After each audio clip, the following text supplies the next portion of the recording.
ಆತ್ಮೀಯರೇ ನಮಸ್ಕಾರ. ಹೇಗಿದ್ದೀರಿ?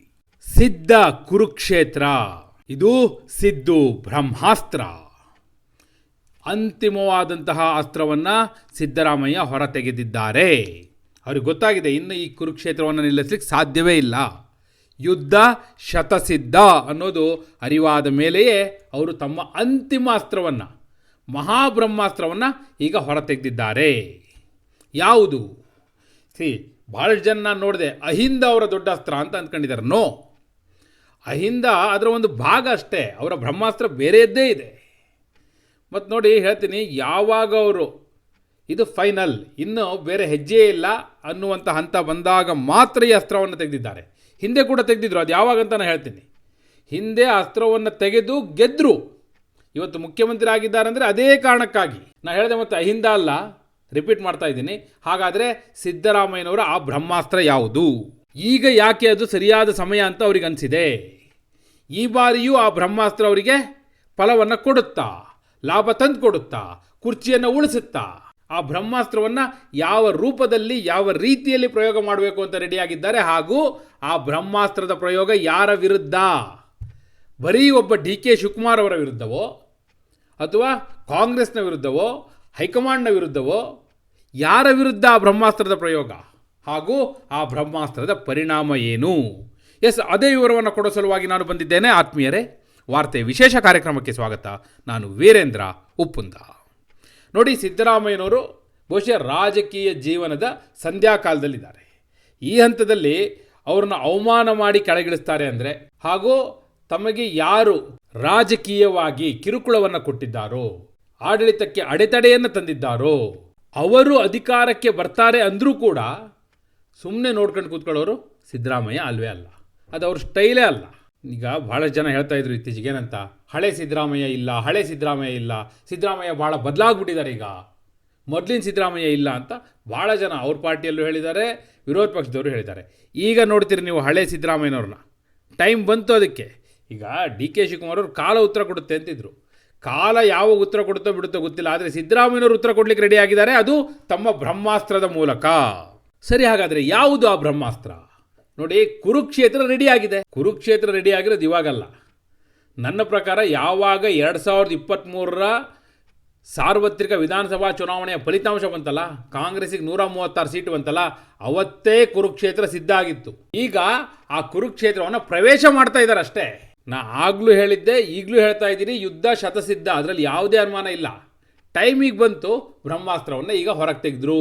ಯಾವುದು ಆ ಬ್ರಹ್ಮಾಸ್ತ್ರ? ಈ ಬ್ರಹ್ಮಾಸ್ತ್ರದ ಬಗ್ಗೆ ಸ್ವತಃ ಸಿದ್ದರಾಮಯ್ಯನವರೇ ಇತ್ತೀಚೆಗೆ ಒಂದು ಹಿಂಟ್ ಕೊಟ್ಟಿದ್ರು. ಅದು ಕೂಡ ಒಂದು ಸಾರ್ವಜನಿಕ ಭಾಷಣದಲ್ಲೇ, ವೇದಿಕೆಯ ಮೇಲೆಯೇ, ದೇಶಾದ್ಯಂತ ಚರ್ಚೆ ಆಗುವ ಹಾಗೆ, ಹೈಕಮಾಂಡ್ಗೂ ತಲುಪುವ ಹಾಗೆ, ಹಾಗೂ ರಾಜ್ಯ ಕಾಂಗ್ರೆಸ್ನಲ್ಲಿ ತಮ್ಮ ವಿರುದ್ಧ ಯಾರೆಲ್ಲ ಕತ್ತಿ ಮಸಿತಾ ಇದ್ದಾರಲ್ಲ ಅವರೆಲ್ಲರಿಗೂ ಕೂಡ ಟಕ್ಕರ್ ಕೊಡೋ ರೀತಿಯಲ್ಲೇ ಆ ಹಿಂಟ್ ಕೊಟ್ಟಿದ್ರು. ನೀವು ಕೂಡ ನೋಡಿದಿರಿ, ನೀವು ಇದ್ರ ಬಗ್ಗೆ ಚರ್ಚೆ ಮಾಡಿದಿರಿ, ಮಾತಾಡಿದಿರಿ, ಕಮೆಂಟ್ ಮಾಡಿದಿರಿ, ನಿಮಗೆ ಚೆನ್ನಾಗಿ ಗೊತ್ತಿದೆ. ನಿಮಗೀಗ ಹೇಳಿದ್ರೆ ನೀವು ಹೇಳ್ತೀರಿ, ಹೌದು ನಾ ಅವತ್ತೇ ಹೇಳಿದ್ದೆ ಇದನ್ನ ಅಂತೀರಿ. ಅವತ್ತು ಎಲ್ಲರ ಬಾಯಲ್ಲೂ ಬಂದಿತ್ತು, ಆದರೆ ಒಂದು ಪಾಸಿಂಗ್ ರಿಮಾರ್ಕ್ ಥರ ಬಂತಷ್ಟೇ. ಅದು ಹಿಂಗೆ ಬಂತು, ಹಿಂಗೆ ಹೋಯ್ತು, ಒಂದು ದಿನ ಚರ್ಚೆ ಆಯ್ತು ಅಷ್ಟೇ. ಆದರೆ ಈಗ ಇದು ಚರ್ಚೆ ಶುರು ಆಯಿತು ಅಂದರೆ ನಿಲ್ಲೋದೇ ಇಲ್ಲ. ಎರಡರಲ್ಲೊಂದು ತೀರ್ಮಾನ ಆಗೋವರೆಗೂ ಈ ಬ್ರಹ್ಮಾಸ್ತ್ರ ಜಾರಿಯಲ್ಲಿರುತ್ತೆ, ಅದರ ಪ್ರಯೋಗ ಆಗ್ತಾನೇ ಇರುತ್ತೆ. ಮತ್ತು ನಾನು ಹೇಳ್ತೀನಿ ಕೇಳಿ, ಇದು ಎಲ್ಲಿವರೆಗೂ ಅಂದರೆ ದೆರ್ ಈಸ್ ನೋ ಎಂಡ್. ಅದಿನ್ನೆಂಥ ಬ್ರಹ್ಮಾಸ್ತ್ರ ನೀವು ಯೋಚನೆ ಮಾಡಿ. ನಾ ಹೇಳಿದೆ ನಿಮಗೆ, ಅಹಿಂದ ಚಳುವಳಿ ಅದರ ಒಂದು ಭಾಗ ಅಷ್ಟೇ. ನೀವು ಅದನ್ನೇ ಬ್ರಹ್ಮಾಸ್ತ್ರ ಅಂತ ಅನ್ಕೊಳ್ಳೋಕ್ಕೆ ಸಾಧ್ಯ ಇಲ್ಲ. ಅದು ಕೂಡ ಸಿದ್ದರಾಮಯ್ಯನವರ ಪ್ರಬಲವಾದ ಅಸ್ತ್ರವೇ, ನೋ ಡೌಟ್ ಇನ್ ದಟ್. ಆದರೆ ಆ ಅಸ್ತ್ರಗಳನ್ನ ಪ್ರಯೋಗ ಮಾಡಲಿಕ್ಕೆ ಬೇಕಾದಂತಹ ಶಕ್ತಿ, ಸಂಪನ್ಮೂಲ, ಸರಂಜಾಮು ಎಲ್ಲವನ್ನು ಕೊಡಲಿಕ್ಕೆ ಮತ್ತೊಂದು ಬ್ರಹ್ಮಾಸ್ತ್ರ ಬೇಕಲ್ಲ. ಆ ಬ್ರಹ್ಮಾಸ್ತ್ರದ ಬಗ್ಗೆ ನಾನು ಮಾತನಾಡ್ತಾ ಇದ್ದೀನಿ. ಅದೆಂಥ ಬ್ರಹ್ಮಾಸ್ತ್ರ ಅಂದರೆ, ಅದನ್ನು ಈಗಾಗಲೇ ಸಿದ್ದರಾಮಯ್ಯನವರು ಈಗ ಹೊರಗೆ ತೆಗೆದ್ರು ಅಂತ ಅನ್ಕೋಬೇಡಿ. 6 ತಿಂಗಳ ಹಿಂದೆಯೇ ಅದಕ್ಕೆ ಸಾಣೆ ಹಿಡಿದು ಎಣ್ಣೆ ಹಚ್ಚಿ ರೆಡಿ ಮಾಡಿ ಇಟ್ಟಿದ್ರು. ಆದರೆ ಈಗ ಹೊರಗೆ ಬಂದಿದೆ. ಹಾಗೆ ಹೊರಗೆ ಬಂದಿರೋ ಬ್ರಹ್ಮಾಸ್ತ್ರ ಯಾವುದು ಅಂತ ನಾನು ನಿಮ್ಮ ಬಾಯಲ್ಲೇ ಹೇಳಿಸ್ತೀನಿ. ನೋಡಿ, ನೀವೇ ಕಮೆಂಟ್ ಮಾಡ್ತೀರಿ. ಒಂದು ಇನ್ಸಿಡೆಂಟ್ ಹೇಳಿಬಿಟ್ರೆ ನೀವೆಲ್ಲ ನೋಡಿರೋವಂಥದ್ದು, ನಿಮ್ಮ ಸ್ಮೃತಿ ಪಟಲದಲ್ಲಿ ಅಡಗಿರೋವಂಥದ್ದನ್ನು ನಾವು ಒಂದು ಸ್ವಲ್ಪ ಬಡ್ದು ಎಬ್ಬಿಸ್ತೀನಿ. ಒಂದು 20 ವರ್ಷ ಹಿಂದಕ್ಕೆ ಹೋಗಿ, 2005 ಸಿದ್ದರಾಮಯ್ಯನವರು JDSನಿಂದ ಉಚ್ಚಾಟನೆ ಆಗ್ತಾರೆ. ಯಾವ ಕಾರಣಕ್ಕಾಗಿ? ಅಹಿಂದ ಚಳವಳಿ ಮಾಡಿದ್ರು ಅನ್ನುವ ಕಾರಣಕ್ಕಾಗಿ ಉಚ್ಚಾಟನೆ ಆಗ್ತಾರೆ. ದೇವೇಗೌಡರು ಅದು ಮಾಡಿಕೊಡುದು ಅಂತಲಿ ತಡೆ ಒಡ್ಡಿದ್ರು. ದೇವೇಗೌಡರ ತಡೆಯನ್ನು ಕೇರ್ ಮಾಡದೆ ಸಿದ್ದರಾಮಯ್ಯನವರು ಅಹಿಂದ ಚಳವಳಿ ಮಾಡ್ಕೊಂಡು ಹೊರಟರು. ಹಾಗೆ ದೇವೇಗೌಡರ ವಿರೋಧದ ನಡುವೆಯೂ ಅಹಿಂದ ಚಳವಳಿ ಮಾಡಿದ್ರು ಅಂತ ಅವ್ರನ್ನ ಪಕ್ಷದಿಂದ ಉಚ್ಚಾಟನೆ ಮಾಡಿದ್ರು. ಆಗ ಬಂತು ಬ್ರಹ್ಮಾಸ್ತ್ರ. ಅಹಿಂದ ಚಳವಳಿ ಮೊದಲೇ ಇತ್ತು. ಅವರು JDS ಒಳಗೆ ಇದ್ಕೊಂಡೇ ಅಹಿಂದ ಚಳವಳಿ ಮಾಡ್ತಾ ಇದ್ರು. ಆದರೆ JDSನಿಂದ ಹೊರಬಿದ್ದ ನಂತರ ಈ ಬ್ರಹ್ಮಾಸ್ತ್ರ ಪ್ರಯೋಗ ಆಯಿತು ಅಂದೆ ನಾನು. ನೋಡಿ, JDSನಿಂದ ಹೊರಬಿದ್ದಂತಹ ಸಿದ್ದರಾಮಯ್ಯನವರು ಆಗ ಒಂದು ಪಕ್ಷ ಕಟ್ಟಿದ್ರು. ಆ ಪಕ್ಷ ಈಗ ಇಲ್ಲ ಬಿಡಿ. ಆ ಪಕ್ಷದ ಹೆಸರೇನು ಅಂದರೆ ABPJD ಅಂತ, ಅಖಿಲ ಭಾರತ ಪ್ರಗತಿಪರ ಜನತಾದಳ ಅಂತ ಒಂದು ಸಣ್ಣ ಪಕ್ಷವನ್ನು ಕಟ್ಟಿದ್ರು. ಅವರು ಸ್ವತಂತ್ರವಾಗಿ ಕಟ್ಟಬೇಕು ಅನ್ನೋ ಕಾರಣಕ್ಕಾಗಿ. ಯಾಕಂದರೆ ಏಕಾಏಕಿ ಕಾಂಗ್ರೆಸ್ಸಿಗೋ BJPಗೋ ಹೋಗ್ಲಿಕ್ಕೆ ಅವ್ರು ರೆಡಿ ಇರಲಿಲ್ಲ. BJP ಅವರ ಸಿದ್ಧಾಂತಕ್ಕೆ ಹೋಗ್ತಾ ಇರಲಿಲ್ಲ.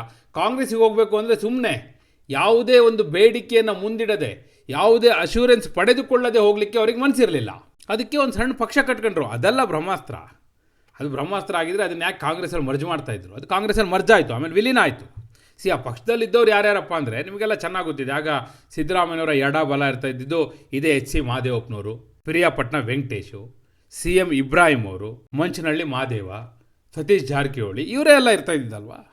ಅವತ್ತು ಸಿದ್ದರಾಮಯ್ಯನವರಿಗೆ ನೋಡಿ, ಅವಾಗ ಸಿದ್ದರಾಮಯ್ಯನವ್ರ ಹತ್ರ ಭಾಳ ದುಡ್ಡಿರಲಿಲ್ಲ, ಭಾಳ ದೊಡ್ಡ ಸಂಪನ್ಮೂಲ ಅವ್ರ ಹತ್ರ ಇರಲಿಲ್ಲ, ಪಕ್ಷ ಕಟ್ಟಲಿಕ್ಕೂ ಇರಲಿಲ್ಲ, ರಾಜ್ಯಾದ್ಯಂತ ಓಡಾಡಲಿಕ್ಕೂ ಇರಲಿಲ್ಲ. ಅವ್ರು ಆಗಲೇ 2 ಸರಿ DCM ಆಗಿದ್ರು ನಿಜ. ಆದರೂ ಅಪರಿಮಿತವಾದಂಥ ಸಂಪನ್ಮೂಲ ಕ್ರೋಢೀಕರಣ ಅವ್ರು ಮಾಡಿರಲಿಲ್ಲ. ಯಾಕಂದರೆ ಇನ್ಫ್ಯಾಕ್ಟ್ ಅವರು ಹೊಸ ಪಕ್ಷ ಕಟ್ಟಬೇಕು, ನಾನೊಂದು ಪಾರ್ಟಿ ಮಾಡಬೇಕು ಅನ್ನೋ ಪ್ಲಾನಲ್ಲಿ ಇರಲೇ ಇಲ್ಲ ಅವರು. ಯಾವಾಗ ದೇವೇಗೌಡರು ತಮ್ಮ ಪುತ್ರನನ್ನ ಮುಖ್ಯಮಂತ್ರಿ ಮಾಡುವ ಉದ್ದೇಶವನ್ನು ಹೊಂದಿದ್ದಾರೆ ಹಾಗೂ ನನ್ನನ್ನು ಯಾವ ಕಾರಣಕ್ಕೂ CM ಮಾಡೋದೇ ಇಲ್ಲ ಅನ್ನೋದು ಖಾತ್ರಿ ಆಯಿತು, ಆಗ ಅವರು ಇಲ್ಲಪ್ಪ ಹೊರಗೆ ಬಂದಿನಿ, ಏನಾದರೂ ಆಗಲಿ ಹೊರಗೆ ಬಂದು ಏನೋ ಮಾಡೋದು ಅನ್ನೋವಂಥ ತೀರ್ಮಾನಕ್ಕೆ ಬಂದದ್ದು. ಆಗ ತೀರ್ಮಾನ ಮಾಡಿದ್ರು, ಹೊರಗೆ ಬಂದರು, ಪಕ್ಷನೂ ಮಾಡಿದ್ರು. ಲೋಕಲ್ ಬಾಡಿ ಎಲೆಕ್ಷನ್ಸ್ ಬಂತು. ಇನ್ಫ್ಯಾಕ್ಟ್ ಲೋಕಲ್ ಬಾಡಿ ಎಲೆಕ್ಷನ್ಸ್ನ ಫೇಸ್ ಮಾಡಿದ್ರು ABPJDಯಿಂದ. ಆಗ ರಾಜ್ಯಾದ್ಯಂತ ಸುತ್ತಾಡಲಿಕ್ಕೆ ಬೆನ್ನೆಲುಬಾಗಿ ನಿಂತವರು, ರಾಜ್ಯಾದ್ಯಂತ ಸಂಪನ್ಮೂಲವನ್ನು ಸುರಿದವರು, ಪಕ್ಷ ಕಟ್ಟಲಿಕ್ಕೆ ಬೇಕಾದಂಥ 100 ಕೋಟಿಯನ್ನು ಕೊಟ್ಟವರು, ಹಾಗೂ ಅಹಿಂದ ಸಂಘಟನೆಗೂ ಕೂಡ ನಾನು ಹೇಳಿದ್ನಲ್ಲ ಅದರ ಭಾಗ ಅಹಿಂದ ಸಂಘಟನೆ ಅಂತಲೇ, ಹಾಗೆ ಅಹಿಂದ ಸಂಘಟನೆ, ಅಹಿಂದ ಚಳವಳಿ ಆಗಬೇಕಿದ್ರೆ ಮೂಲ ಕಾರಣ ಕೋಟಿ ಕೋಟಿ ಹಣವನ್ನು ನೀರು ಸುರಿದವರು, ಸಿದ್ದರಾಮಯ್ಯನವರ ಹೆಗಲಿಗೆ ಹೆಗಲು ಕೊಟ್ಟವರು, ಬೆನ್ನೆಲುಬಾಗಿ ನಿಂತವರು ಸತೀಶ್ ಜಾರಕಿಹೊಳಿ. ಸಿದ್ದರಾಮಯ್ಯನವರ ಪಾಲಿನ ಬ್ರಹ್ಮಾಸ್ತ್ರ ಸಾಹುಕಾರ್. ಬೆಳಗಾವಿಯಲ್ಲಿ ಸಾಹುಕಾರ್ ಅಂತಲೇ ಕರೆಸಿಕೊಳ್ಳುವಂತಹ ಸತೀಶ್ ಜಾರಕಿಹೊಳಿ ಈಗ ಅವರನ್ನು ಮತ್ತೊಮ್ಮೆ ಮುನ್ನೆಲೆಗೆ ತರ್ತಾ ಇದ್ದಾರೆ. ನಾ ಹೇಳಿದೆ ಇತ್ತೀಚೆಗೆ ಒಂದು ಹಿಂಟ್ ಕೊಟ್ಟಿದ್ರು ಅಂತ, ನಿಮಗೆ ನೆನಪಿರ್ಬೋದು. ಯತೀಂದ್ರ ಹೇಳಿದ್ರು ಸಿದ್ದರಾಮಯ್ಯನವರ ಉತ್ತರಾಧಿಕಾರಿ ಸತೀಶ್ ಜಾರಕಿಹೊಳಿ ಅಂತ ಸ್ವತಃ ಯತೀಂದ್ರ ಹೇಳಿದ್ರು, ಸ್ಟೇಜ್ ಮೇಲೆ ಅನೌನ್ಸ್ ಮಾಡಿದ್ರು. ಬಹಳ ದೊಡ್ಡ ಚರ್ಚೆ ಆಯ್ತು ಅವತ್ತು. ಈಗ ಒಂದು ಸೆಕೆಂಡ್ ಸತೀಶ್ ಜಾರಕಿಹೊಳಿ ಅವ್ರನ್ನೇ ಮುಂದೆ ಬಿಟ್ಟಿದ್ದಾರೆ. ಅದಕ್ಕೆ ಸತೀಶ್ ಜಾರಕಿಹೊಳಿ ಅವರು ಡೆಲ್ಲಿಗೆ ಹೋಗ್ತಾರೆ, ಅದಕ್ಕೆ ಖರ್ಗೆ ಅವ್ರ ಜೊತೆ ಮಾತಾಡ್ತಾರೆ, ಅದಕ್ಕೆ ವೇಣುಗೋಪಾಲ್ ಜೊತೆ ಮಾತಾಡ್ತಾರೆ, ಅದಕ್ಕೆ ಸುರ್ಜೇವಾಲಾ ಸತೀಶ್ ಜಾರಕಿಹೊಳಿ ಅವ್ರಿಗೆ ಫೋನ್ ಮಾಡ್ತಾರೆ. ಮತ್ತು ಗೊತ್ತಿರಲಿ ನಿಮಗೆ, ಒಂದು ವೇಳೆ ಹೈಕಮಾಂಡ್ ಆಗಲಿ ಅಥವಾ ಯಾರೇ ಆಗಲಿ ಸಿದ್ದರಾಮಯ್ಯನವರ ಇಚ್ಛೆಗೆ ವಿರುದ್ಧವಾಗಿ ಅವ್ರನ್ನ ಅವಮಾನಿಸಿ ಯಾವುದಾದ್ರು ತೀರ್ಮಾನ ತೆಗೆದುಕೊಳ್ತಾರಂದರೆ ಆಗ ಇದೇ ಸತೀಶ್ ಜಾರಕಿಹೊಳಿ ಅವ್ರನ್ನ ಮುಂದಿಟ್ಕೊಂಡು ಸಿದ್ದರಾಮಯ್ಯನವರು ಏನು ಬೇಕಾದರೂ ಮಾಡಬಲ್ಲರು. ಈ ಬ್ರಹ್ಮಾಸ್ತ್ರ ಫಲ ಕೊಡಬಹುದೇ? ಈ ಬ್ರಹ್ಮಾಸ್ತ್ರ ಸಿದ್ದರಾಮಯ್ಯನವರ ವಿರೋಧಿಯ, ಸಿದ್ದರಾಮಯ್ಯನವರ ಎದುರಾಳಿಯ, ಸಿದ್ದರಾಮಯ್ಯನವರ ಶತ್ರುವಿನ ಬಲಿ ಪಡೆಯಬಹುದೇ? ನಿಮ್ಮ ಅಭಿಪ್ರಾಯವನ್ನು ಕಮೆಂಟ್ ಮೂಲಕ ತಿಳಿಸಿ. ಹಾಗೆ ನೀವಿನ್ನೂ ವಾರ್ತೆ ಚಾನಲ್ನ ಸಬ್ಸ್ಕ್ರೈಬ್ ಮಾಡಿಲ್ಲ ಅಂದರೆ ಈಗಲೇ ಸಬ್ಸ್ಕ್ರೈಬ್ ಮಾಡಿ. ಧನ್ಯವಾದ.